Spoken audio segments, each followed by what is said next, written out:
Broadcasting from the business capital of the world, this is the Podcast Business News Network. And welcome back, everybody. She is somebody that helps many deal with grief.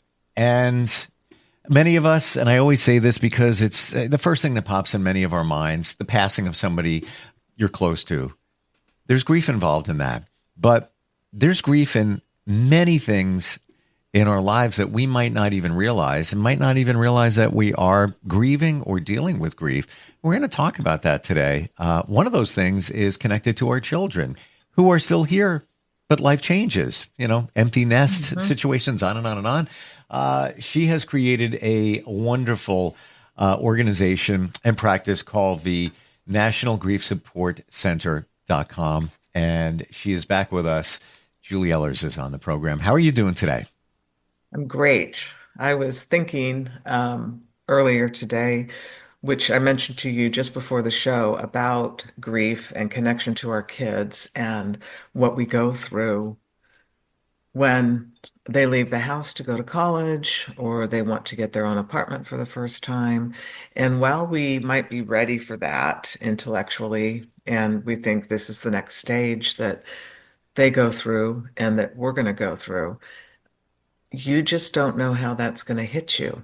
And it can really hit the gut on levels of sadness and, all of the grief reactions, your emotions to the loss of having your child with you in the family home.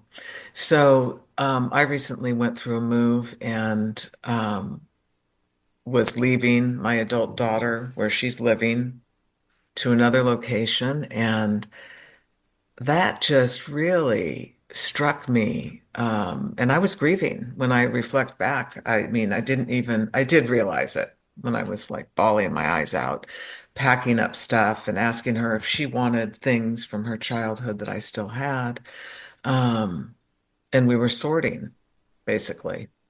But it was a sad and joyous time. I couldn't wait to move. And at the same time, I was sad because I was leaving her. But then when I reflected more, I thought, I'm not leaving her. She's always my child. We're only a phone call and a flight away. And that helped. And it also helps to know that they don't need us the same way that they needed us when they were young. And we have to make that shift. It's a huge paradigm shift for everyone, fathers and mothers alike. And it's different for everyone. We express it differently. But for me, it was a lot of tears. And I did share with her how I felt. She walked in on it one day. So there was that.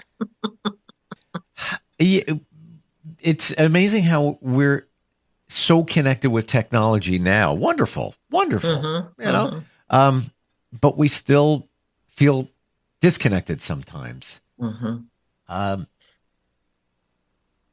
you think she feels a lot of the same things that you were thinking? Yes, I do. She handles it differently. Right. She wants to present that because she's an adult and trying to be independent of me, she's really trying to show up responsibly and everything's great, Mom. I'm sure she has days. Oh, yeah. Where But deep inside, she's thinking, I need my mommy. I mean, exactly. mommy. I mean, mommy. Yes. But they're not going to admit that. No. But I know it from I got a phone call yesterday. I missed the call, and I got a text, and then I got a heart on the text. That never happens. So I think somebody's feeling it, and she's, wanting that connection. So we'll connect sometime today. But it's a beautiful thing to move into the adulthood phase with them, even though it's also very sad because we see them using everything we've taught them and did not know that we taught them. Yeah. And it's brilliant. It's a beautiful thing. And it makes me happy, happy, happy. And then I think that tangible, tactile connection that we have in the home, it's just more intimate. You get up in the morning, Mommy, what's for breakfast? I want pancakes. I want cereal, these sorts of things. They're very intimate, and you get to know what they mean to the kids. Like sometimes you might have a child who just loves mom to make a homemade breakfast. So those are really special times that you spend with your kids. And, they're not asking you for homemade breakfast anymore. You Hmm. get up and you're having coffee and Yep. they're not there. So But it's there's, interesting the parallels here when we talk about this is grieving in many regards. That the change. Um, if you compare it to another situation, even the passing of someone, Mhm. there's a change going on there. Yes, there is. There's guilt in that Yes. situation. There's guilt with your kids. You could be thinking, I should have done this when they were little. I should have appreciated it more. I should have complained every time I had to take them to cheerleading. I wanted to be somewhere else than on that field, at 6 a.m. when it was 40 degrees out. Oh, yeah. All of those, it's guilt. And it's the same, but it's not, but it is with the Hmm. passing of someone.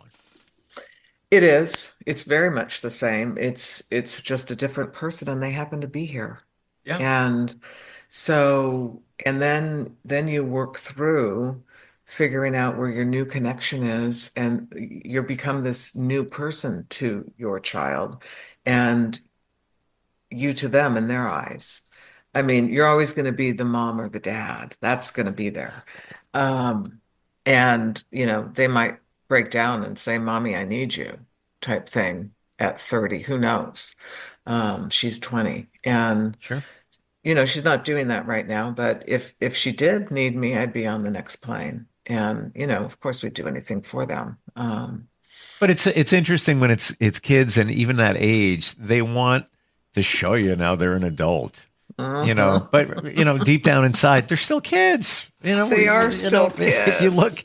I think they say you're still a kid. You're still developing until you're at least 26. Yes. But they want to, put on this facade or just, make you feel like, I got this. I'm an adult now, and you got to let them go and do their thing. But it still is grieving involved in it. But I believe that many of us as parents, and this is just one situation, whether it's a parental situation or whatever, it's grieving.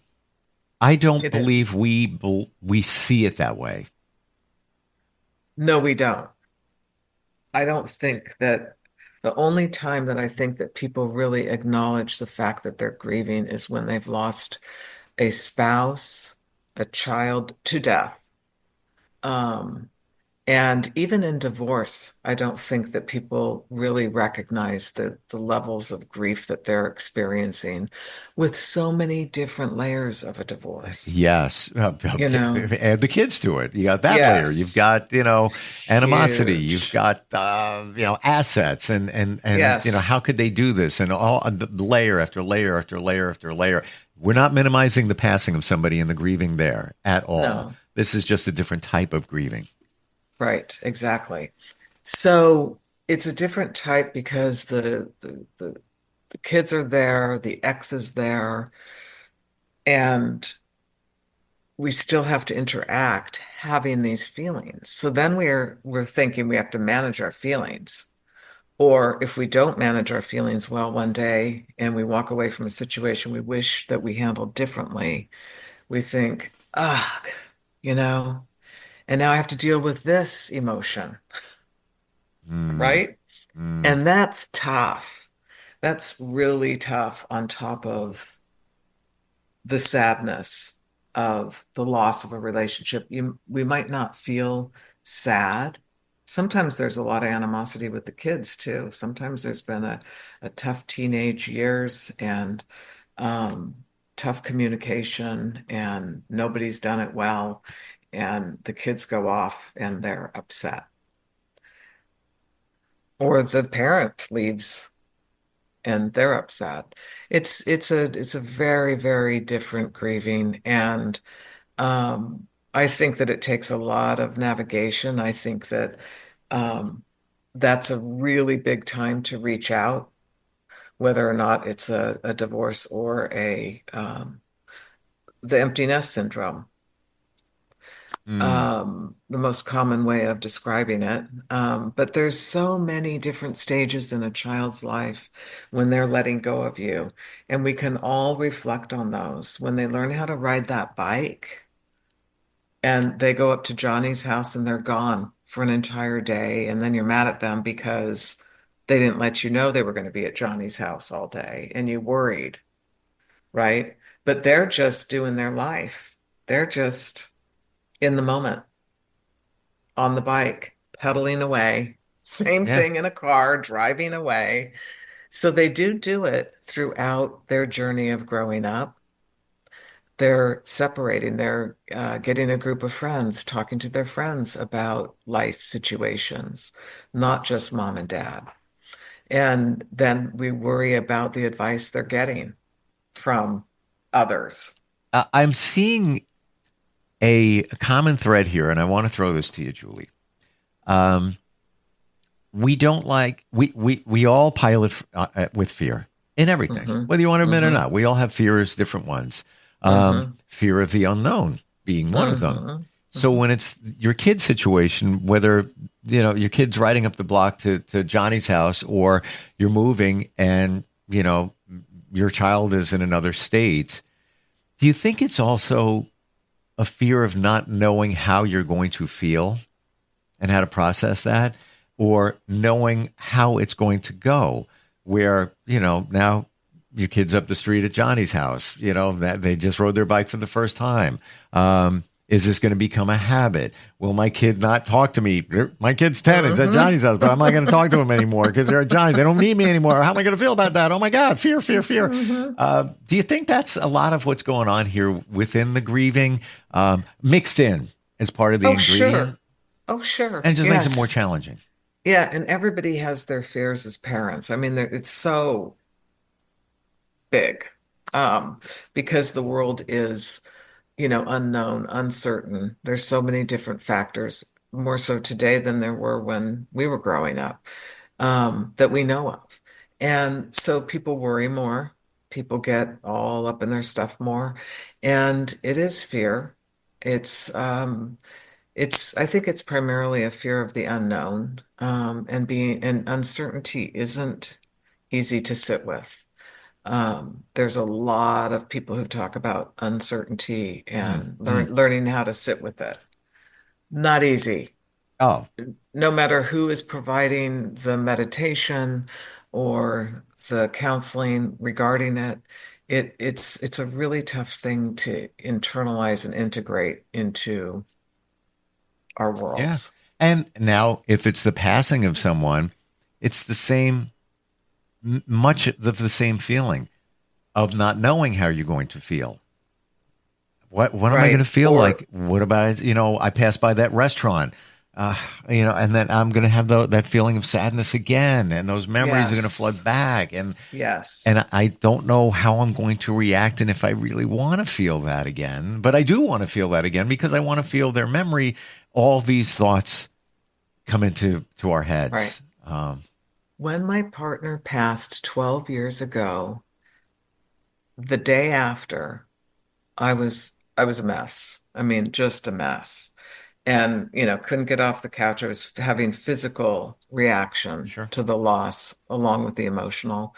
And I felt very sick. And I said to myself, not to anyone there, which I could have, my sister was there. Um, but I said to myself, I just so don't want to deal with this. I so don't want to go through this. Oh my God, this is so big. I'm going to have to compartmentalize all over the place. And, because I had my young daughter at the time, and, I knew I would be going back to work after I was able to use family leave for that. But, it's all of us do it differently. Some people, I think a lot of people think like I did, I don't want to deal with this.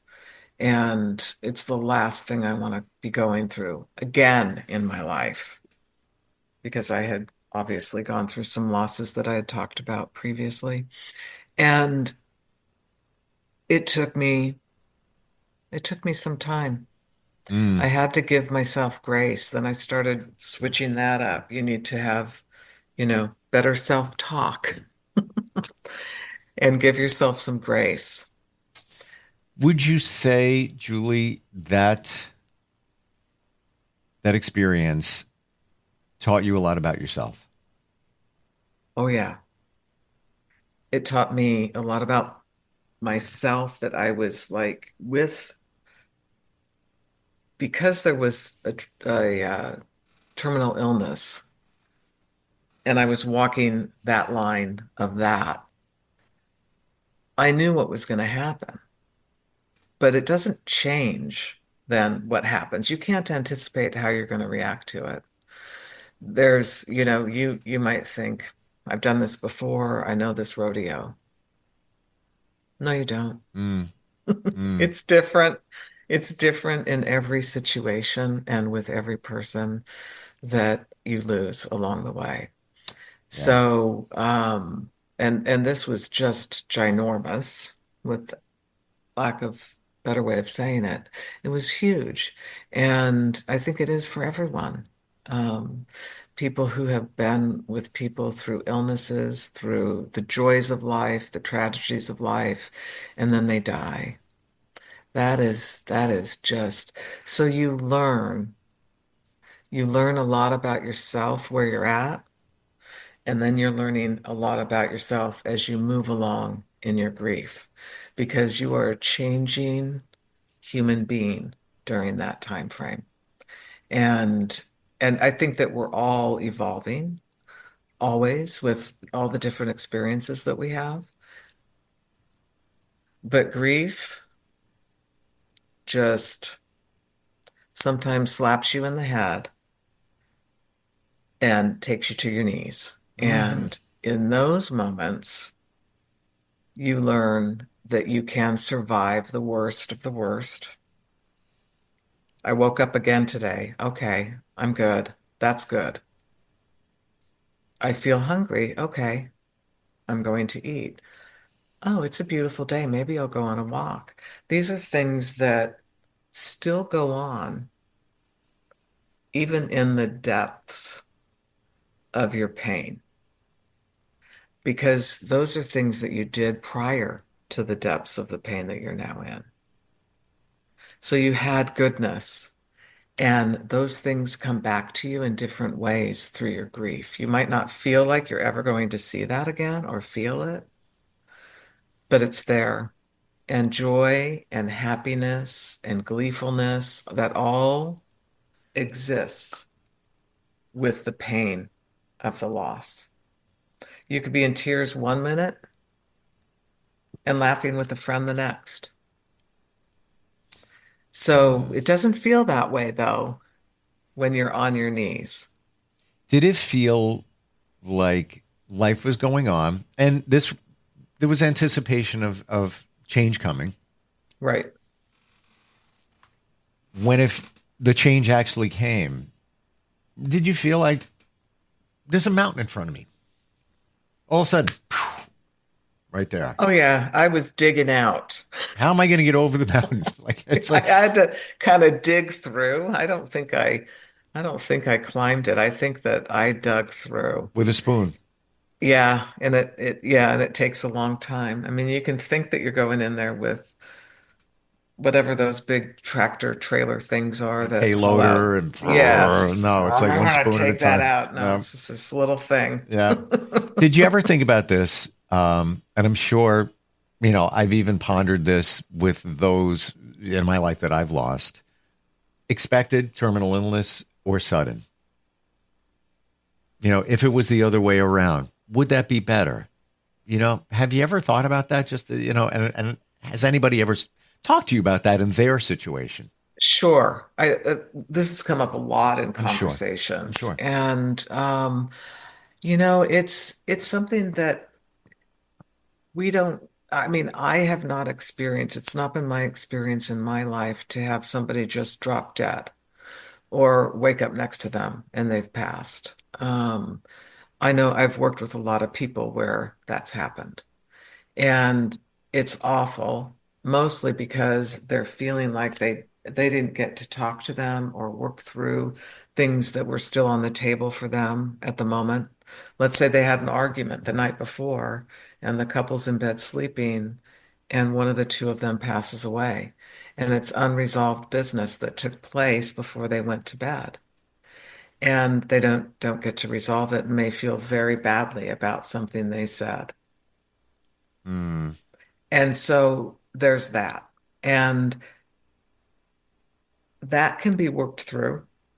It's not easy to have to go back to that and work through that with a practitioner. I mean, you have to do that with somebody else. You can't do that on your own. Um, mm, so, and I think that when you know someone is going to die, when I knew my father was going to die, he had COPD, so he was having a lot of complications, and the doctors were very frank about, whether or not he'd make it through, both with him and with us. So, there were times when I felt called to tell him more. I needed to say more to my dad. And so I felt very fortunate when he passed that I got to say everything, the good, the bad, and the ugly. mm, mm-hmm. And he was a generous listener, and I loved that. I always loved that about my dad. He was huge emotional support in my life, and I miss that today. Are Um, you still grieving his passing? Not in the way that I was, No, definitely not. Yeah. but there are times like I just felt that, and you saw that. But I just felt it. deep down inside, do you think there's a little piece of you that will always grieve? Yes. Yes. Yeah. And I think that people need to understand that it doesn't all go away. You still have feelings about people that you knew throughout your lifetime that raised you. And likewise, if they were alive and if you had passed, they would still have feelings for you.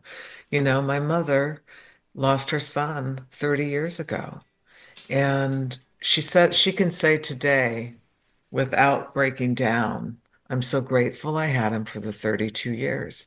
Mm. But you could never say that to somebody who just lost their son. Like, aren't you grateful you had him for this long? Oh my God, I just lost my son. That's not a thing to say. Yeah. So there are times, I've just wove that into one of those topics that we've talked a lot about. But my mom still remembers her baby boy.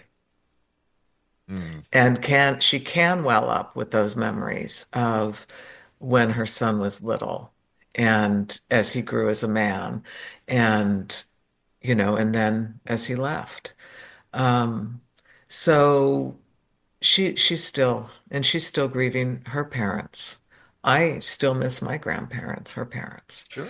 And that was, I don't know, 5, 7 years It ago they never goes passed. away. And that's the No. point here. We grieve. I had a reminder of my dad yesterday. Didn't have a great Mm, relationship with him. He wasn't really there for me. I was, I hated this term, fatherless boy, when I was a yeah. kid. So I'm transparent here. And he Hmm. he just dropped, didn't get to talk with him or anything, when I was 21. Driving yesterday, fundraiser, big brothers, big Okay. sisters. Hmm. Volunteer to help with a group. Hmm. And I'm driving there and I'm on the, parkway and I look up and I'm like, didn't even occur to me that there was a sign for the town he lived in. Mm. Make the turn 2 miles up. I didn't even think of it. I'm just doing my thing, driving there. It's in a part of where it's about maybe a 40-minute drive from here. And I was Hmm. like, wow, kind of full circle, Right, right. I'm helping others, you know, Hmm. but it was a part of grieving. I was thinking like, wow, yeah, it was Hmm. almost like the universe was saying, you need a reminder in a Yes, good and way, this in a good is in way. a good way, and this is what you are doing. to give it forward. Yeah. Because you know what it's like to not have a dad present regularly growing up. Then you know the sadness of never being able to repair that because he passed when you were still very young. Sure. And so, you're giving it back by being a part of brothers or uh, Big Brothers, right? big brothers. Yeah. Yeah. But it was Um, a reminder that it never goes away, yeah. and I don't mean this in a negative way. I wasn't like, negative in seeing it was memories. It was, Yes. and good memories. Yeah. Yeah. It, And I want to say that it is okay to have, negative thoughts about grief and about our feelings, and wanting them to go away. And, a lot of people really try and push that stuff away, but you really can't. It's super important to, when it comes, let it be. it's all part of it, Just, right? yes. Mm. Yes. And there are times where, when you thought about your dad at that exit, wow, I wasn't expecting that. Okay.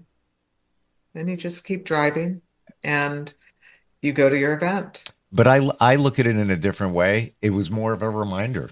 It wasn't Mm. there's a reason for everything. That's my belief. There are no Hmm. coincidences. There are coincidental incidents. And I bet that was one of them. It could have been on Yes. the other side of where I live, 40 minutes the other way. It happened to be this way. Hmm. And maybe it was him saying, whatever. Best Hi, way. son. Yeah. Yes. Julie, how do we find you? 720-480-3317. Call me directly.